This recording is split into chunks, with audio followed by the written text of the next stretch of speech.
গাড়িটা এত সুন্দর করে কেন সাজানো হয়েছে ভিডিওটা দেখলে বুঝতে পারবেন। আজকে আমার ছোট্ট মামুটা বাড়িতে চলে যাবে, তাই এখানে দিদন তার চোখের জল ধরে রাখতে পারছে না, আর এখান দিয়ে আমার ছোট্ট বোনু সেও তার চোখের জল ধরে রাখতে পারছে না, কেননা আজ বাড়িতে চলে যাবে তাই। আর এখানে গোপাল ঠাকুরকেও নিয়ে আমার কাকিমা নিয়ে বেরিয়ে গেছে। ভনু আসার সময় গোপাল ঠাকুরকে নিয়ে এসেছিল।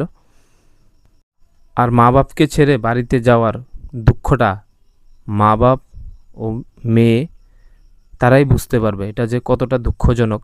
আমাদেরও সত্যি খুব খারাপ লাগে যখন বোন তারা এসে বাড়িতে চলে যায়। আর এইখান দিয়ে দাদু গাড়ি সাজিয়ে তার নাতিকে নেওয়ার জন্য এসেছে।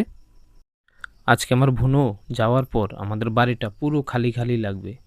সত্যি বোনদেরকে বিদায় দিতে সত্যি খুব কষ্ট হয়। আর যদি ভিডিওটা ভালো লাগে তাহলে আমার প্রোফাইলটিকে অবশ্যই ফলো দিয়ে রাখবেন।